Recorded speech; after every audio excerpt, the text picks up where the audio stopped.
जय माता दी दोस्तों। चैत्र नवरात्रि की नवमी पर माँ सिद्धिदात्री की पूजा की जाती है, ये सब तो आप लोग जानते ही हैं।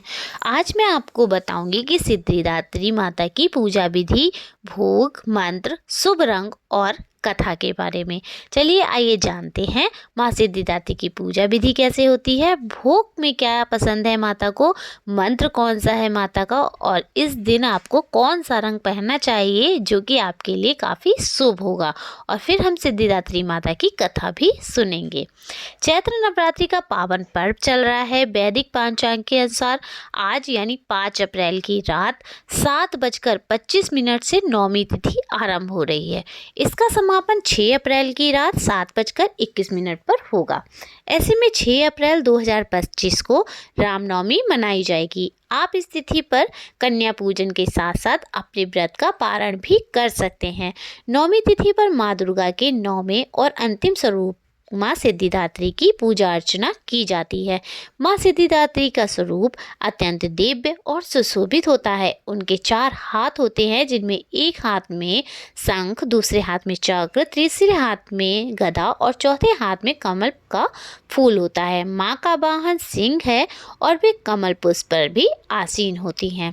मान्यताओं के अनुसार माँ सिद्धिदात्री अपने भक्तों को सभी प्रकार की सिद्धियों, भौतिक सुख संपत्ति और मोक्ष की प्राप्ति के लिए उपदेश देती हैं।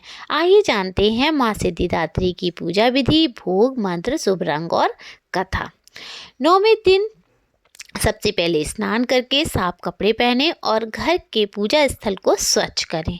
एक साफ आसन पर बैठकर माँ सिद्धिदात्री की मूर्ति या इस चित्र को स्थापित करें। दीपक, अगरबत्ती और पुष्प अर्पित करके माँ को मन से प्रणाम करें।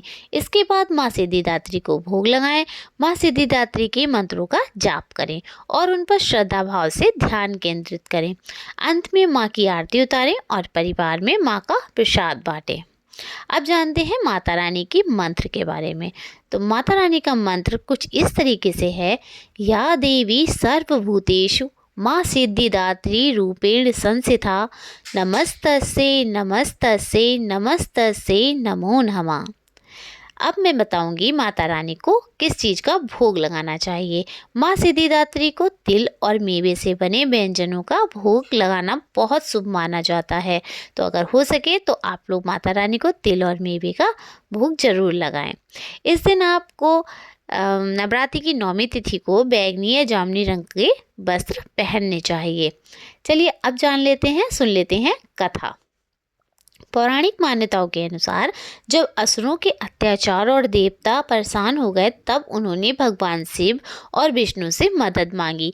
देवताओं के तेज से एक दिव्य शक्ति का निर्माण हुआ, जिससे माँ सिद्धिदात्री कहा गया। भगवान शंकर ने माँ सिद्धिदात्री की कृपा से ही सिद्धियों को प्राप्त किया था। सिद्धिदात्री देवी की कृपा से शिव जी का आधा शरीर देवी का हुआ था। इसी कारण शिव अर्धनारीश्वर नाम से प्रसिद्ध हुए। यही थी आज की जानकारी। अगर आपको आज का ज्ञान पसंद आया हो तो प्लीज़ चैनल को सब्सक्राइब करें और जयकारा लगाना बिल्कुल ना भूलें। कमेंट बॉक्स में जय माता दी जरूर लिखें।